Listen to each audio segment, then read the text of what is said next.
মহান আল্লাহ রাব্বুল আলামিন তিনার অনুগ্রহে আমাদেরকে একটা নূর দিয়েছে, যেটাকে নুরুল কালাম বলা হয়। প্রিয় হাবিব সাল্লাল্লাহু আলাইহি ওয়াসাল্লাম আল্লাহর কাছে খুব গুরুত্বপূর্ণ একটি দোয়া পেশ করতেন, আল্লাহুম্মা আনরি সুদুরনা বিল কোরআন।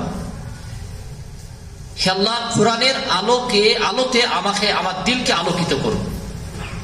ওয়া আসরিহ সদুরনা বিল কোরআন, যেন আমার দিলের মধ্যে কোরআনটা কি হয়, সহজ হয়ে যায়। ওয়ানফা'না বিল কোরআন, হে আমার প্রতিপালক, আমাকে কোরআনের নাফা দান করুন। ওয়া রাফা'না বিল কোরআন, আল্লাহ কোরআনের মর্যাদা আপনি আমাকে দান করুন। মানে কোরআনের মাধ্যমে যে মর্যাদা পাওয়া যাবে সেই মর্যাদা আপনি আমাকে দান করুন।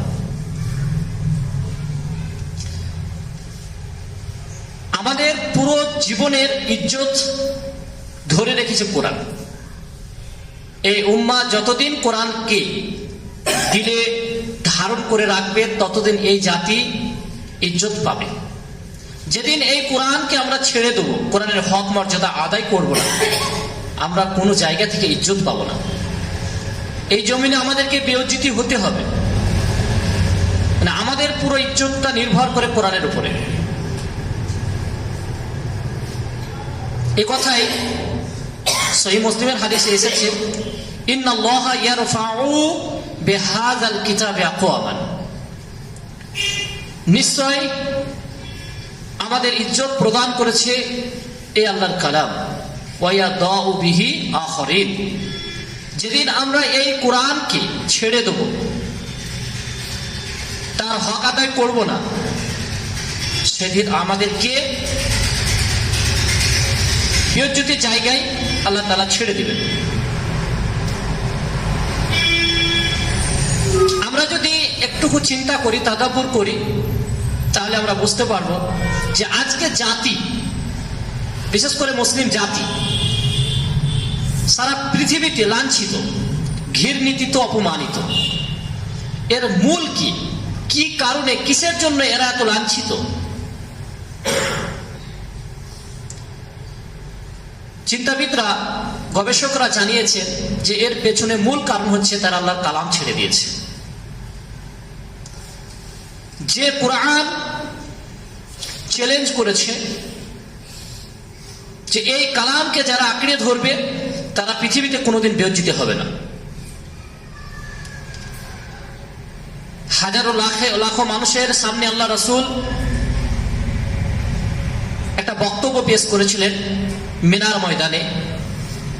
সেখানে তিনি বলেছিলেন, তারাকতু ফিকুম আমরাইন লান তাদিল্লু মা তামাসসাকতু বিহিমা কিতাবুল্লাহি ওয়া সুন্নাতান নাবিয়্যি। এখানে একটা ওয়ার্ড ব্যবহার হয়েছে, সেটা হচ্ছে লান তাদিল্লু। লান, এটা হচ্ছে তাগীদ, কখনোই পথভ্রষ্ট হবে না।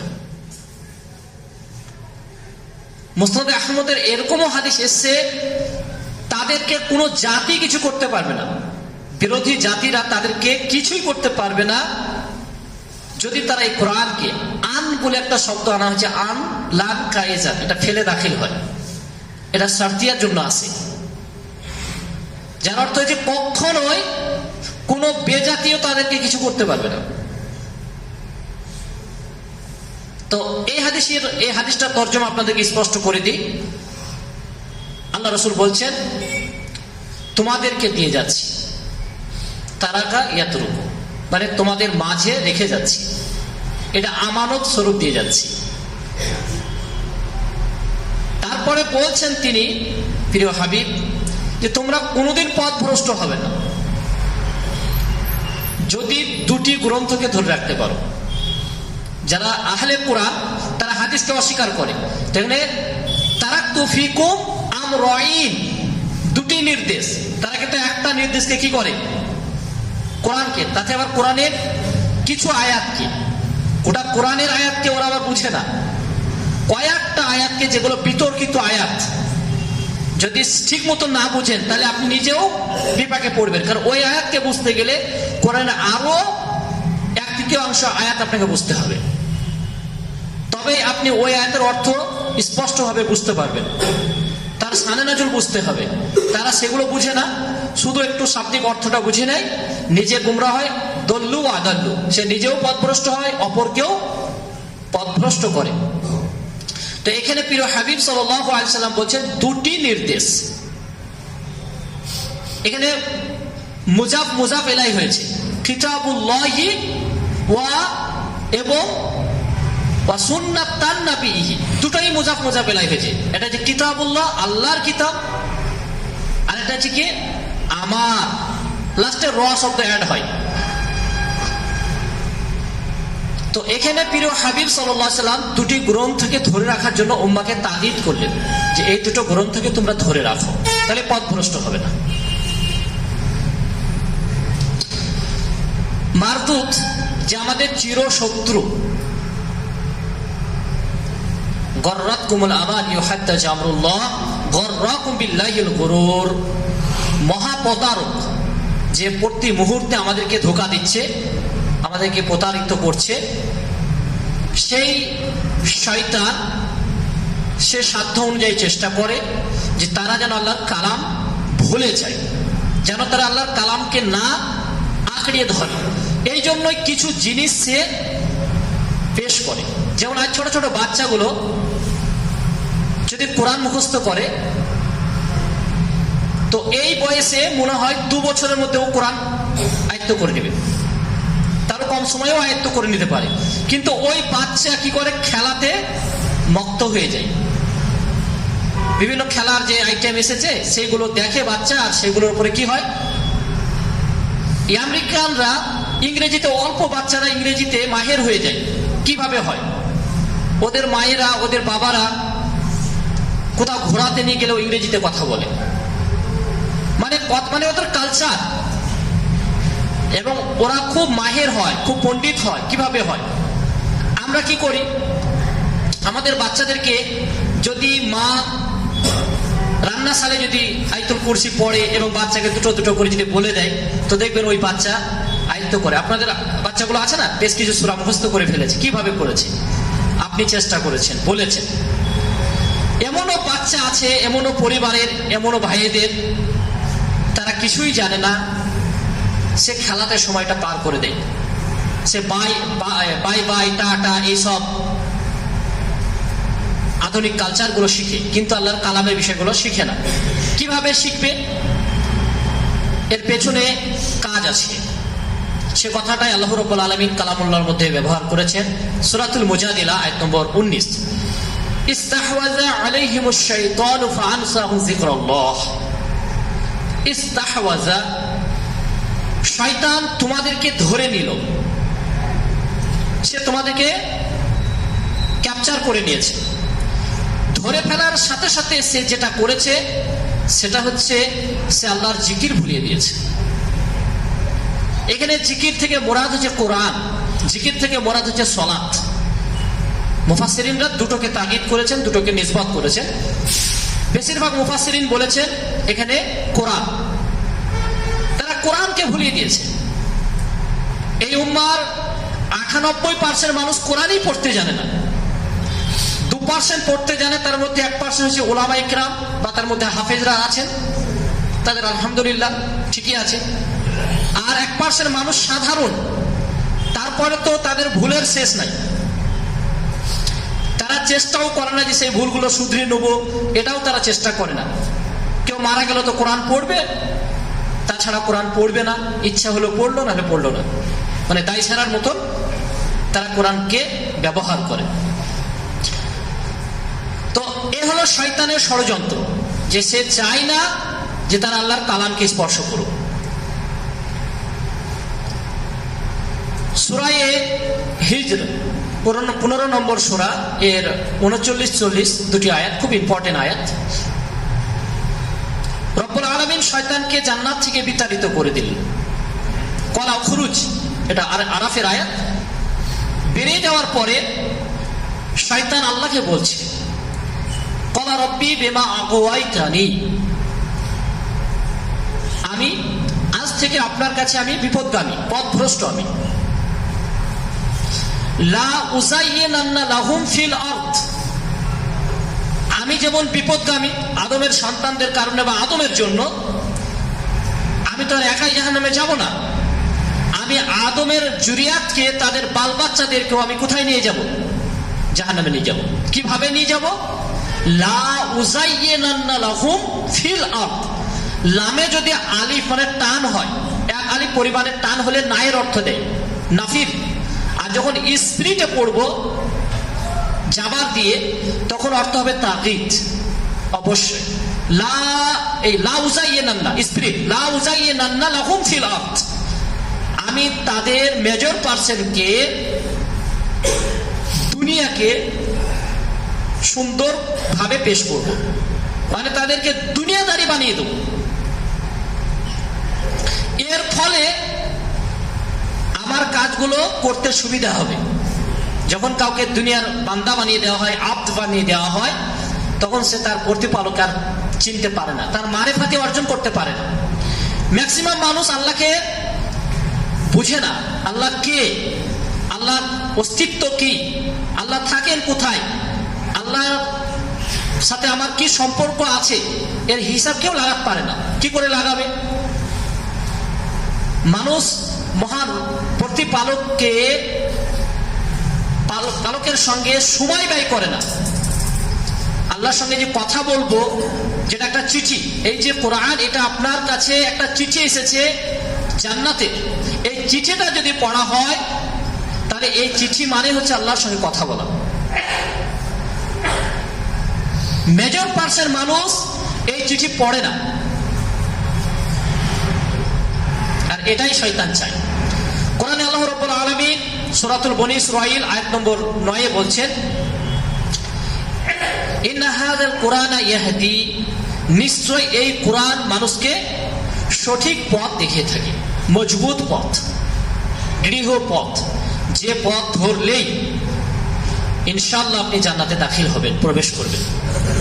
সিরাতাল মুস্তাকিম, মুস্তাকিমের পথ আপনি অবলম্বন করবেন, সেই পথ আপনাকে কোরআনুল হাকিম দেখানোর জন্য এসেছে। ওয়া ইউবাশশিরুল মুমিনিনা আল্লাযিনা ইয়ামালুনা সালিহাত, নেক আমলকারী, সৎ আমলকারীদের জন্য কোরআন খুশখবরি দিতে এসেছে। ইউবাশশিরুন, বাশার, যার অর্থ যে কি, সে সুসংবাদ দিতে এসেছে আমাদেরকে, যারা প্রতিনিয়ত আমল করে যাচ্ছি, 5 ওয়াক্ত সালাত আদায় করি, দান সাদাকা করি, আরো দিনের পথে যে সময়গুলো ব্যয় করি, এই ব্যয়ের যা যা কি পাবো আমরা, সেটা কোরআন ব্যক্ত করতে এসেছে। তো এই যে জান্নাতের এই চিঠিটা, যদি আমাদের জান্নাতে যাওয়ার যদি শখ থাকতো, ইচ্ছা থাকতো, তাহলে আমরা অবশ্যই এই চিঠিটাকে শেখার জন্য আমরা কি করতাম? জানে প্রাণে চেষ্টা করতাম কি করতাম না? তাহলে ম্যাক্সিমাম মানুষ এই কোরআনটাকে কি করে না, পড়ে না, এটাকে কোরআনই মনে করে। এটা অবশ্যই অবশ্যই এটা একটা জান্নাতের চিঠি। সূরাতুল বাকারাতেও আল্লাহ রাব্বুল আলামিন স্পষ্ট ভাবে বলছেন, একটা মুমিন, একটা মুত্তাকি, মুত্তাকি হলো জান্নাতে যাওয়ার একটা গুণ, ডিগ্রি।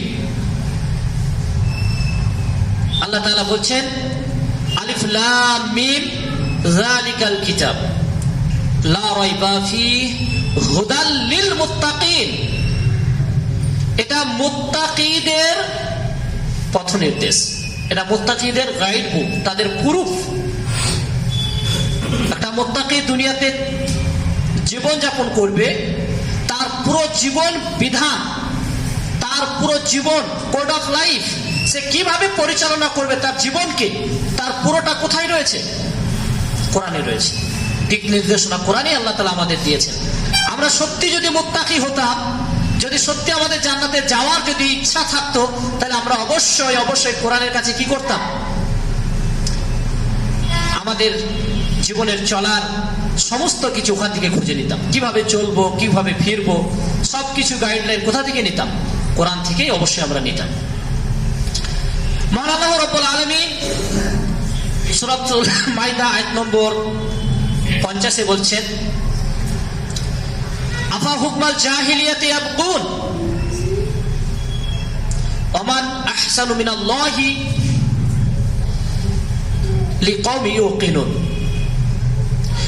তোমরা কোরআন পাওয়ার পরে, ওহির বিধিবিধান পাওয়ার পরে তোমরা জাহিলিয়াতের বিধান চাচ্ছ। জাহিলিয়াত বলতে এখানে যেটা বোঝানো হচ্ছে যে কোরআন এবং তার এগেইনস্টে যেটা রয়েছে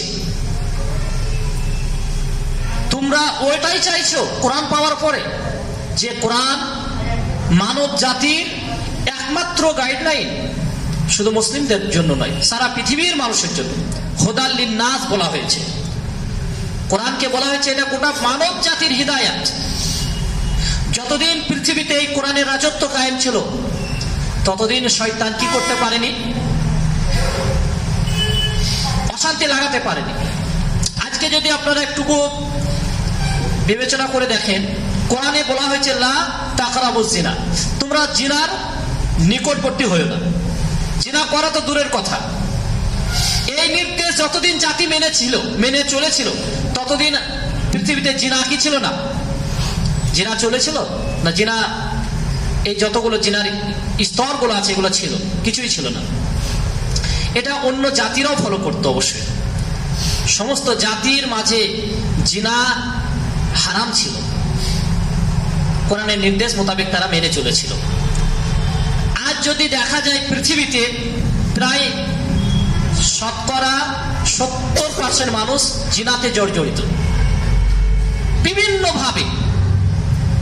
যে জাতির মাঝে জিনা চলে আসে, ব্যভিচার চলে আসে, সেই জাতির মাঝে মহান প্রতিপালক মহামারী রোগ প্রেরণ করে। আজকে এত হসপিটাল, এত নার্সিং হোম, এত ডাক্তারের ছড়াছড়ি, কিন্তু মানুষ সুস্থতা লাভ করতে পারছে না। পারবে কি করে? জাতির মাঝে যখন মহামারী রোগ ঢুকবে, কখন? যখন মানুষ কোরআনকে ছেড়ে দিবে, তখন তারা জিনার পথে হাঁটবে, তারা বিভিন্ন নোংরার পথে হাঁটবে।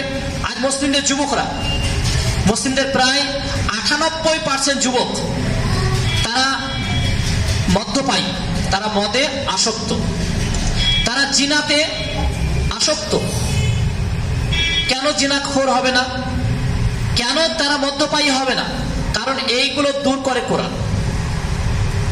সেই কোরআনকে আজকে কি করা হলো? তাকে তুলে দেওয়া হলো। প্রিয় হাবিব সাল্লাল্লাহু আলাইহি ওয়াসাল্লাম বলেন, সুনানুল বাইহাকি রাওয়ায়াতের হাদিস, খুব গুরুত্বপূর্ণ একটি হাদিস, ভালো করে সবাই শুনবেন কথাগুলো। প্রিয় হাবিব সাল্লাল্লাহু আলাইহি ওয়াসাল্লাম বলেন, ইয়া আহলাল কোরআন, হে কোরআনওয়ালারা, তোমরা কোরআনকে বালিশ বানিয়ে নিও না। লা তুয়াসিদুল কোরআন, তোমরা কোরআনকে বালিশ বানিয়ে নিও না, অর্থাৎ বালিশের মতন আচরণ করো না। মানুষ যখন আরাম করে তখন বালিশটাকে তার জায়গা থেকে আনা হয়, আরাম করে আবার তাকে তুলে দেওয়া হয়। এই ধরনের আচরণ তোমরা করো না। তাহলে আচরণটা কি করতে বলছে? কোরআনকে সঙ্গে নিয়ে চলো।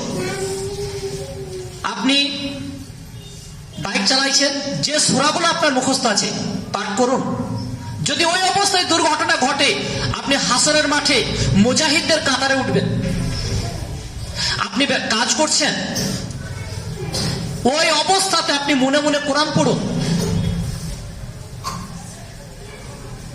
যে সূরাগুলো আপনার মুখস্থ আছে আপনি সর্ব অবস্থায় পড়ুন। যতক্ষণ ঘুম না আসে ততক্ষণ আপনি কোরআন পড়ুন। বিশেষ করে সূরাতুল মুলক, সকলকেই বলছি, সূরাতুল মুলক এটা কোরআনের 67 নম্বর সূরা। যদি কেউ পড়েন, কন্টিনিউ পড়েন, কবরের আযাব থেকে আপনি রেহাই পাবেন। দুটি বর্ণনার হাদিসে এসেছে যে কবরের আযাব হবে না, সূরাতুল মুলক আপনাকে কবরের আযাব থেকে রক্ষা দিবে। অপর বর্ণনার হাদিসে আছে শাফিউল লাকা, কিয়ামতের মাঠে এই সূরাতুল মুলক আপনার হয়ে শাফাত করবে। প্রিয় হাবিব সাল্লাল্লাহু আলাইহি ওয়াসাল্লাম 2 টাইমে পড়তে বলেছেন।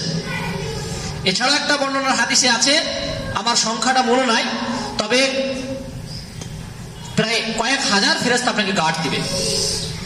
কয়েক হাজার ফেরেশতা আপনাকে কি করবে? গার্ড করবে এই সূরাতুল মুলক।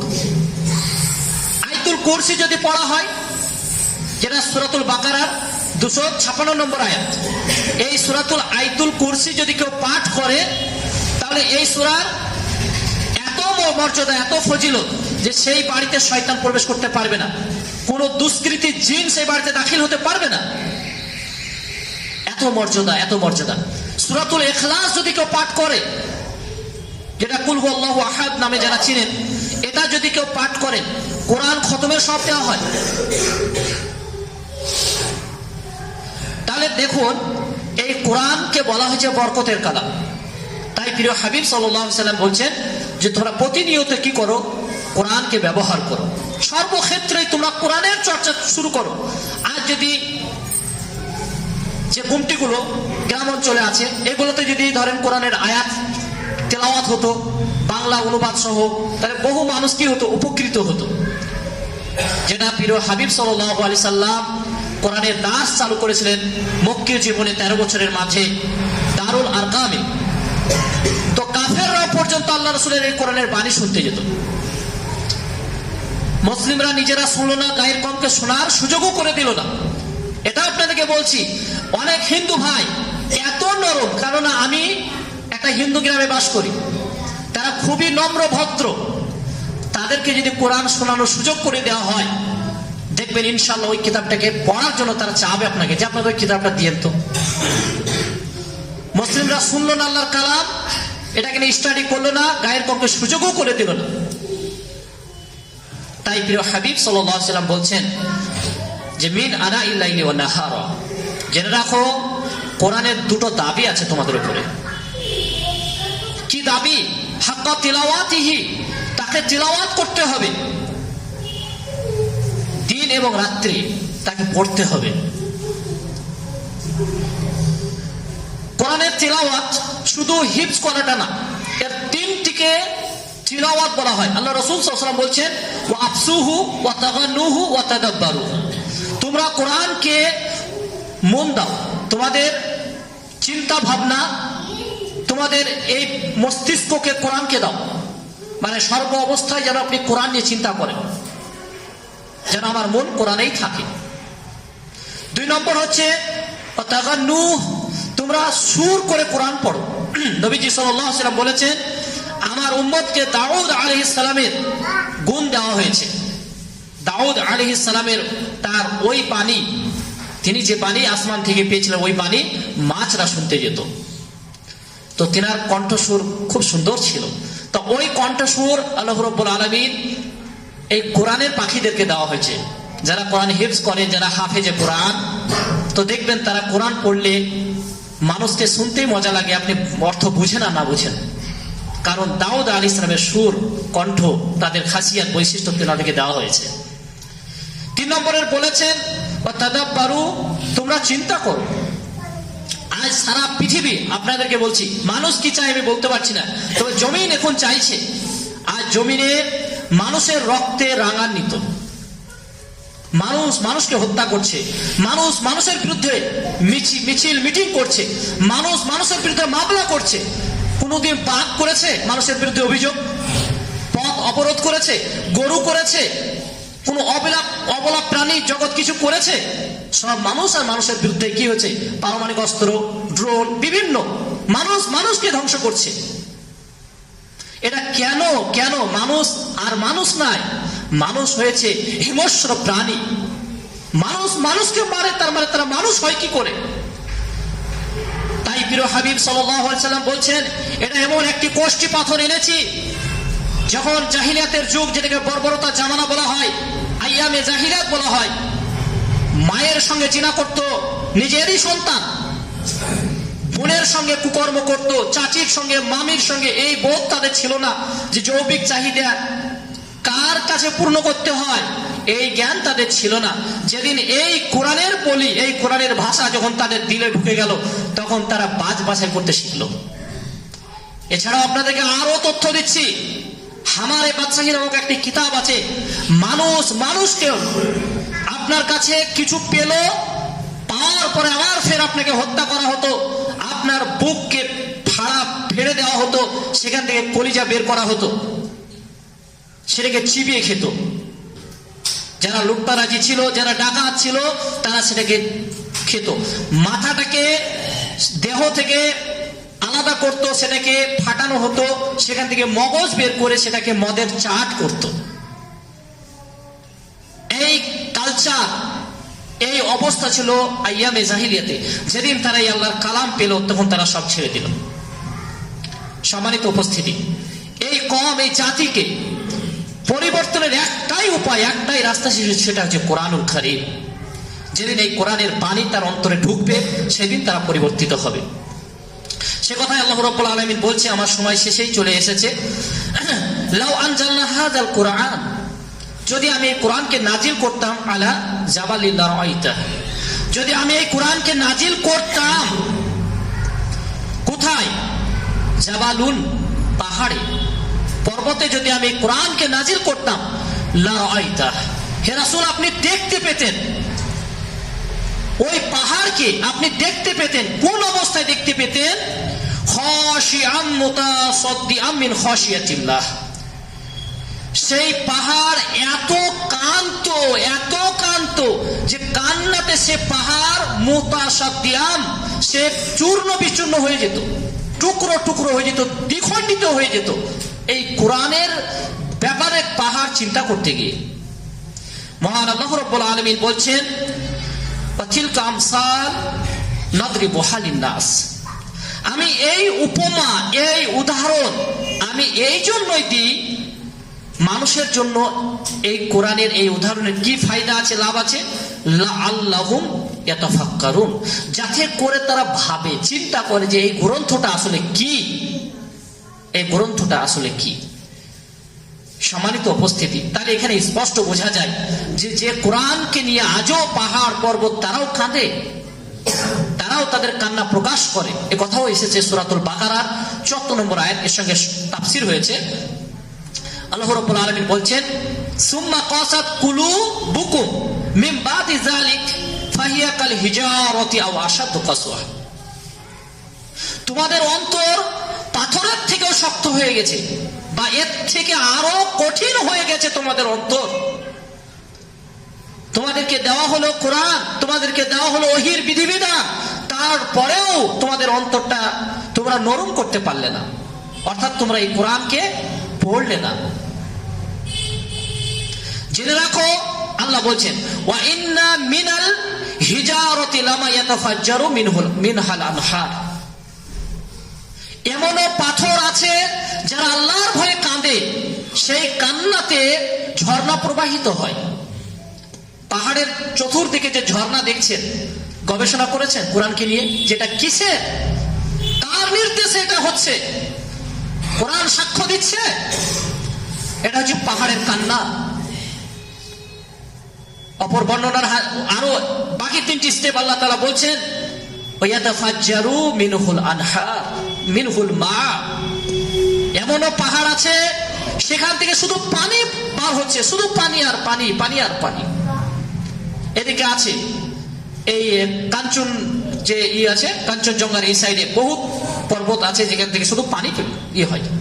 সম্ভবত এটাই শুনেছি যে আপনার যেটা ফারাক্কার যে পানি, শুধু পর্বতেরই পানিগুলো। আরো একটা পাথরের কথা আল্লাহ তাআলা বলছেন, শুধু শব্দগুলো বলে দিচ্ছি, ওয়ায়াহবিতু মিন খাশিয়াতিল্লাহ, সে আল্লাহর ভয়ে কেঁদে চূর্ণ বিচূর্ণ হয়ে যায়। সম্মানিত উপস্থিতি, মহান প্রতিপালক এই কালামকে দিয়েছিলেন যাতে করে আপনার দিলটা নরম হয়। এটা দিল নরম করার কালাম। এই কালামকে যারা পড়বে তারা তাদের ঈমানকে বৃদ্ধি করতে পারবে। এটা ঈমান বৃদ্ধি করার কালাম। এই কালাম মানুষকে অন্তরে শান্তি দেয়। বাড়িতে যে কোনো যদি অসুবিধা থাকে, এই কোরআন পড়ুন। কেউ যদি বড় রোগে আক্রান্ত হয়, কোরআন পড়ুন। জেনে রাখেন আল্লাহর উপরে ইয়াকিন থাকে তো ইনশাআল্লাহ ইনশাআল্লাহ আপনি ওই রোগ থেকে মুক্তি পাবেন। আর না হলে ওই রোগের বিনিময়ে কোরআনকে নিয়ে শিফা নেওয়ার জন্য চেষ্টা করেছেন, তার জন্য ইনশাআল্লাহ আপনি কবরের আযাব থেকে নাজাত পাবেন এবং আখিরাতে আপনি জান্নাতে যাবেন। মানুষ সেই কোরআনটাকে কোনোদিন ধরে না। আপনাদেরকে একটা তথ্য দিয়ে দিচ্ছি, হসপিটালে দাড়িওয়ালা, পাঞ্জাবিওয়ালা, এই ধরনের মানুষ কটা দেখেছেন আপনারা? বিবেক করে বলবেন, খুব কম মানুষ দেখেছেন। কারণ তারা আল্লাহর কোরআনকে বিশ্বাস করে, তারা আল্লাহর কালাম থেকে শিফা পায়। তাদের চিকিৎসা ফেরেশতারা করে, খোদ আল্লাহর হুকুমে করে। আজও সৌদি আরবে এই কোরআনের নির্বাহের দায়িত্ব নিয়েছেন আল্লাহর অর্ডারে, তার জন্য সৌদি আরবে বড় বড় রোগ কম হয়। কেন বলেন তো? যে তারা কোরআনের দেখভাল করে। কিছু মানুষ করে, তার বিনিময়ে গোটা সৌদি আরবে পৃথিবীর শ্রেষ্ঠ ফল সেখানে হাজির হয়ে যায়। শুধু এইটুকুই বরকত যে ওই মাটিতে কোরআন নাজিল হয়েছে। ওই মাটির মানুষ এখনো কোরআনকে তারা দিলে যথাযথভাবে ধারণ করে। প্রিয় ভাইরা, এটাকে শুনলাম এই পর্যন্ত, আরো কিছু ছিল, বাকি কখনো এলে বাকি এটা বলে যাব। তবে আপনাদেরকে এটা বলবো যে আজ থেকে প্রতিজ্ঞা করুন, যে কোনো উপায়ে যেন আমি কোরআনের হক আদায় করি। যারা পড়তে জানেন না, আজ থেকে আপনি আম্মা পারা অথবা কায়দা, যেটা আপনার জন্য উপযুক্ত সেটা আপনি শুরু করুন। এটা আলিফ বললেই আপনি নেকি পাবেন, বা বললেই নেকি পাবেন। যথাযথভাবে আপনি চেষ্টা করুন। জেনে রাখেন, বারাকুন এটা বরকতের কালাম, শিফাউল্লাহ এটা আরোগ্যের কালাম, খায়রুন এটা কল্যাণের কালাম। এভাবে কোরআনে একাধিক ভাবে এসেছে, তাই আমরা খায়ের হাসিল করব। কোরআন হচ্ছে খায়েরের কালাম, এ রোগমুক্ত কালাম, অশান্তি মুক্ত কালাম। আমাদের পরিবারে স্বামী স্ত্রী উভয় জানি যদি আমরা এই কোরআন পড়ি, আমাদের মধ্যে কোনোদিন বিচ্ছেদ করতে পারে না, আমাদের মধ্যে কোনোদিন অশান্তি আসতে পারে না। যাই হোক, হে প্রতিপালক, শয়তানের অসহসা থেকে আমাদেরকে মুক্তি দান করুন। তোমার কালামকে আমরা যেন ধারণ করে কবরে যেতে পারি, যেন আমাদের সঙ্গেই কোরআন যায়, যেটা আমাদের বাতি হবে। আল্লাহ তুমি আমাদের সেই তৌফিক এনায়েত করুন। আমিন ইয়া রাব্বাল আলামিন।